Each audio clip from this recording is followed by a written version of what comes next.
ఓం శ్రీ విఘ్నేశ్వరాయ నమ. మనం ఇప్పటిదాకా వినాయక చవితి పూజా విధానము, మళ్ళీ వ్రత కథ, దాంట్లో ఆ వినాయక చవితి పండుగలో ఉండే ఆచారాల్లో ఉండేటువంటి అంతరార్థాలని గురించి ఏదో నాకు తెలిసినంత వరకు కొన్ని విషయాల్ని వివరించడం జరిగింది.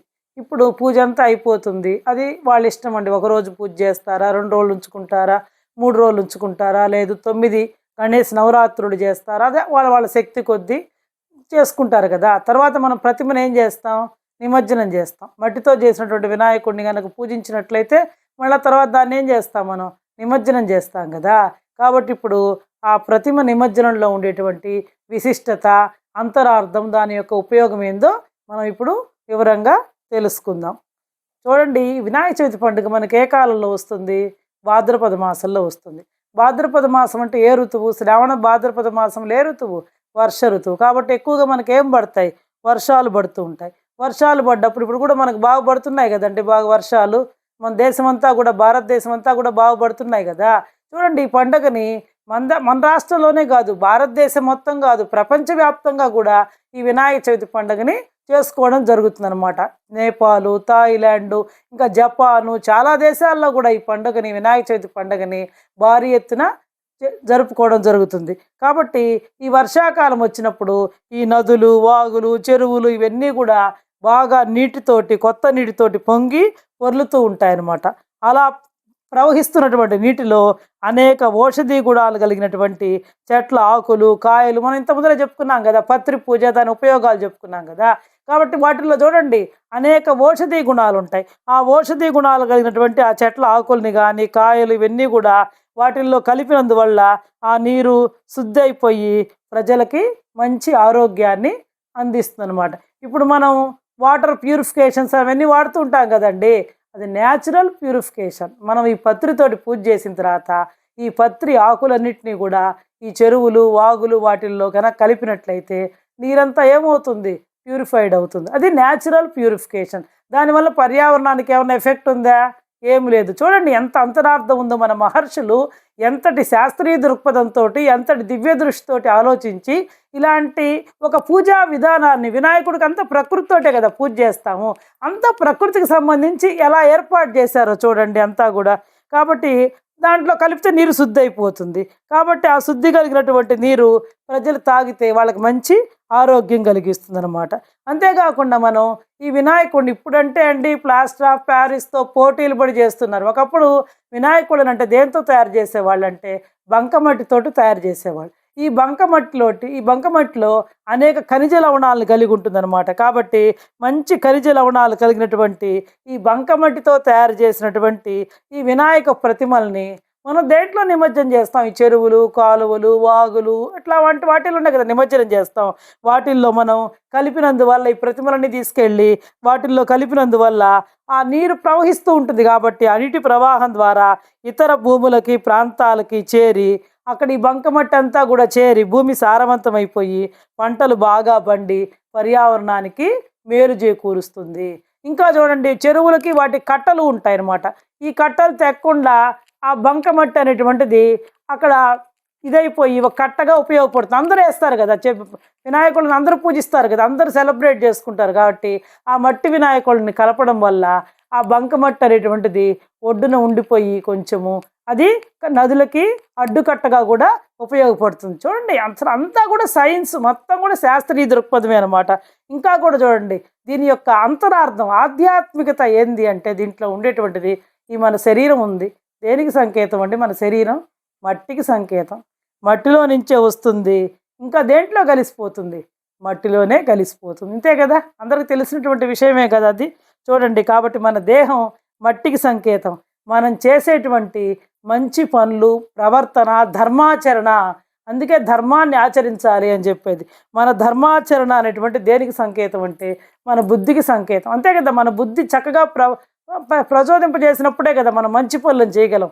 ధర్మాచరణ చేయాలంటే, మంచి పనులు, మంచి కార్యాలు చేయాలంటే మన బుద్ధి మనల్ని సక్రమంగా ప్రేరేపించాలి. అంతే కదా. కాబట్టి ఈ దేహం దేనికి సంకేతం అంటే మట్టికి సంకేతం. మనం చేసేటువంటి ధర్మాచరణ దేనికి సంకేతం అంటే మన యొక్క బుద్ధికి సంకేతం. తద్వారా మానవాళికి మనం చేసేటువంటి మంచి పనుల ద్వారా మానవాళికి మేలు చేకూర్చి సిద్ధి పొంది తిరిగి మళ్ళా మనం ఎవరిలో కలిసిపోతాం? పరమాత్మలో, మట్టిలోనే కలిసిపోతాము. ఇదే నిమజ్జనం. ప్రతి ఒక్కళ్ళు కూడా ఎవ్వరం భూమి మీద శాశ్వతంగా ఉండం. అందరికీ తెలిసిందే, మట్టిలో నుంచే వస్తాం, మట్టిలోనే కలిసిపోతాం.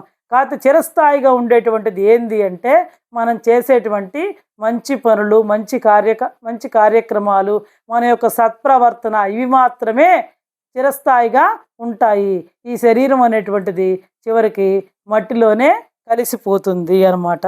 ఇది కాబట్టి పరమాత్మలో కలిసిపోయేటువంటి ఈ దేహం మీద మన భ్రాంతిని ప్రతి ఒక్కళ్ళు కూడా తగ్గించుకొని ధర్మో రక్షతి రక్షిత అనేటువంటి సూత్రాన్ని ప్రతి ఒక్కళ్ళు కూడా ఆచరించాలి అని ఈ ప్రతిమ నిమజ్జనంలో అంతరార్థంగా కూడా మనందరికీ ప్రబోధించబడుతుంది అనమాట. దీన్ని ప్రతి ఒక్కళ్ళు కూడా అలవాటు చేసుకోవాలి. దీని యొక్క రహస్యాన్ని ప్రతి ఒక్కళ్ళు కూడా గుర్తించాలన్నమాట.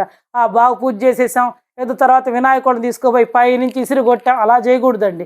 చక్కగా తీసుకెళ్ళి ఒడ్డు ఉంటాయి కదా, మనం ఆ మెట్లెక్కి దిగి చక్కగా కలపాలి. అంతేగాని పైనుంచి ఇసిరి కొట్టి, ఇప్పుడు మనం వినాయకుడిని ఒక మనిషిగా భావించే కదా మనకి ఆయనకి ఆరోగ్యం పాజ్యం ఇవన్నీ భావించి పూజ చేస్తున్నాం. చివరికి పైనుంచి ఇసిరి కొడితే ప్రయోజనం ఏముందండి? మనల్ని కూడా అట్లా ఇసిరి కొట్టారనుకోండి, మనకెంత నొప్పి తగులుతుంది, అంతే కదా. ఆయన మనం ఎంత సక్రమంగా భక్తి శ్రద్ధలతో తీసుకొచ్చి మన ఇంటికి తీసుకొచ్చి ఆవాహనం చేసి పూజ చేసుకున్నామో అంతే శ్రద్ధగా కూడా మనం నిమజ్జనం అనేటువంటిది చెయ్యాలి. ఇది నిమజ్జనంలో ఉండేటువంటి అంతరార్థం. ప్రతి ఒక్కళ్ళు కూడా ఈ విషయాన్ని గుర్తించండి. ఇంకా ఈ వినాయకుడికి సంబంధించిన ఉత్సవాలు ఇందాకనే చెప్పా, చాలా చోట్ల దేశం మొత్తం, ఇంకా ప్రపంచవ్యాప్తంగా కూడా కొన్ని దేశాల్లో కూడా చాలా భారీ ఎత్తున జరపడం జరుగుతుంది. కాబట్టి కొంతమంది 9 రోజులు, 11 రోజులు, 5 రోజులు, 3 రోజులు ఇట్లా వాళ్ళ యొక్క విభవం కొద్దీ ఈ ఉత్సవాలు నిర్వహిస్తూ ఉంటారు. అయితే ఈ ఉత్సవాల ద్వారా మనం దేన్ని ప్రజలందరిలో కూడా ప్రేరేపించవచ్చు అంటే చూడండి, మన దేశం ఇంతకు ముందర అనేక మంది విదేశీయులు మన దేశం మీదకి దండయాత్ర చేయడం జరిగింది. ముస్లింలు కావచ్చు, సుల్తాన్లు కావచ్చు, అదేవిధంగా ఆ తర్వాత యూరోపియన్ కంట్రీస్ వాళ్ళు, ఫస్ట్ పోర్చుగీస్ వాళ్ళు, తర్వాత ఫ్రెంచ్ వాళ్ళు, డచ్ వాళ్ళు, ఆ తర్వాత ఫైనల్గా మన దేశానికి ఇంగ్లీష్ వాళ్ళు వచ్చి స్థిరపడిపోయి మన దేశాన్ని 200 సంవత్సరాలు ఏకఛత్రాధిపత్యంగా పరిపాలించడం జరిగిందనమాట. దీనివల్ల ఏంటంటే ఈ విదేశీ దాడుల వల్ల మన దేశం, మన జాతి అంతా కూడా ఒక చైతన్యాన్ని కోల్పోయి, ఐకమత్యాన్ని కోల్పోయి అనేక రకాలైనటువంటి దురాచారాలకి అలవాటు పడ్డాం కూడా. అవునా కాదండి? ఇప్పుడు మనం పాటించేటువంటి కొన్ని ఆచారాలు అని మన యొక్క సంస్కృతి సనాతన సాంప్రదాయానికి సంబంధించినవే కాదు కదా. కాబట్టి ఈ విదేశీ దాడుల వల్ల మన ఐకమత్యాన్ని కోల్పోయి అనేక రకాలైనటువంటి దురాచారాలకు అలవాటు పడినటువంటి ప్రజల్ని తిరిగి సామూహిక వినాయక వ్రతము మరియు నిమజ్జన కార్యాల ద్వారా సుసంఘటిత సమాజాన్ని స్వరాజ్యం నా జన్మ హక్కు నినదించిన తిలక్ మహాశయుడు, మీకు తెలుసు తిలక్ అంటే మనం ఈ స్వాతంత్ర సమర నాయకుడు అనమాట, స్వాతంత్రోద్యమ నాయకుడు. ఆయన అతివాద నాయకుడు. ఎక్కువగా ఆయన మహారాష్ట్ర ప్రజలందరినీ కూడా చైతన్యపరిచి, బ్రిటిష్ వాళ్ళకి అగెనెస్ట్గా ప్రజలందరినీ కూడా చైతన్యపరచడానికి, వాళ్ళందరిలో కూడా ఐక్యత సాధించడానికి ఈ గణేశ ఉత్సవాన్ని నిర్వహించి స్వరాజ్యం నా జన్మ హక్కు అని చెప్పి బ్రిటిష్ వాళ్ళకి ఎదురొడ్డి నిలిచాడనమాట ఆయన బాలగంగాధర తిలక్. అంటే ఇప్పుడు దీని ద్వారా ఆయన ఈ గణేశ ఉత్సవాల ద్వారా ఏం సాధించాడు? ప్రజలందరిలో ఏం పెంపొందించగలిగాడు? దేశభక్తిని పెంపొందించగలిగాడు. అది గుర్తుపెట్టుకోండి.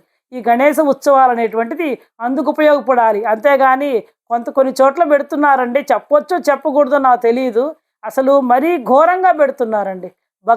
ఏది ఎలా చేయాలో అలా చేస్తేనే బాగుంటుంది, ఇంకా అంతకంటే నేను చెప్పలేను. కాబట్టి చూడండి, బాలగంగాధర తిలక్ ఆ రోజుల్లోనే 1905 ఆ ప్రాంతంలోనే ఆయన మహారాష్ట్ర ప్రజలందరినీ కూడా చైతన్యపరచడానికి, వాళ్ళందరిలో దేశభక్తిని పెంపొందించడానికి ఈ గణేశ ఉత్సవాలను నిర్వహించి స్వరాజ్యం నా జన్మ హక్కు అని చెప్పి మహారాష్ట్ర ప్రజలందరిలో కూడా ప్రబోధించడం జరిగిందనమాట. వాళ్ళందరినీ కూడా దేశభక్తి ప్రేరితుల్ని చేశాడనమాట. ఈ విధంగా కాబట్టి మనం ఈ ఉత్సవాల ద్వారా ప్రజలందరిలో దేశభక్తిని పెంపొందించవచ్చు. ఇంకా ఈ వినాయక చవితి పండగ ద్వారా మనం ఇంతకుముందే చెప్పుకున్నాం, గణేశుడి యొక్క కథలో ఆయన విఘ్నాధిపత్యం వసగాలంటే 3,50,00,000 నదుల్లో స్నానం చేసి రావాలి అంటే ఆయన చేయలేకపోతే తల్లిదండ్రుల చుట్టూ ప్రదర్శనం చేయాలి, చేసి నారాయణ మంత్రాన్ని ఉపదేశించి దాన్ని పఠిస్తే చాలు అని చెప్పి. దీన్ని బట్టి మనకేం తెలుస్తుంది? మాతృభక్తిని పెంపొందించవచ్చు. మన వినాయకుడిని చూసి వినాయక వ్రతక ద్వారా ఏం తెలుసుకోవాలి? తల్లిదండ్రుల పట్ల భక్తిని పెంపొందించుకోవాలి. తల్లిదండ్రులకు మించిన దైవం లేదు, ఎక్కడో భగవంతుడు లేడు, మన తల్లిదండ్రుల రూపంలోనే ప్రత్యక్ష దైవాలుగా ఉన్నారు. కాబట్టి వాళ్ళని పూజించాలి. ఇంకా మనం ఏ పనైనా చేసిన పని సత్ఫలితాలను ఇవ్వాలంటే భగవంతుని యొక్క అనుగ్రహం అవసరము. కాబట్టి తల్లిదండ్రుల మీద భక్తిని పెంపొందించుకోవాలి, భగవంతుడి పట్ల భక్తి శ్రద్ధలు పెంపొందించుకోవాలి, ఇంకా దేశం పట్ల దేశభక్తిని కూడా పెంపొందించుకోవాలి. ఇంకా దైవ భక్తిని కూడా ఈ వినాయక ఉత్సవాలు ప్రజలందరిలో కూడా పెంపొందింపజేస్తాయి. మొత్తం మీద ఏంటంటే కాబట్టి మనం మన పండుగల ద్వారా మా తల్లిదండ్రుల పట్ల భక్తిని, దేశభక్తిని, దైవ భక్తిని కూడా పొందడం అనేటువంటిది జరుగుతుంది. ఇది మన పండుగల యొక్క అంతరార్థము. ఏదో నాకు తెలిసినంత వరకు కొన్ని విషయాల గురించి విశదీకరించడం జరిగిందండి. ప్రతి ఒక్కళ్ళు కూడా నా ఛానల్ని చూసి లైక్ చేసి సబ్స్క్రైబ్ చేసుకొని మీ ఫ్రెండ్స్ అందరికీ కూడా షేర్ చేయాల్సిందిగా మరొకసారి కోరుకుంటూ సెలవు తీసుకుంటున్నాను. ఏదైనా సరే తప్పులుంటే క్షమించండి.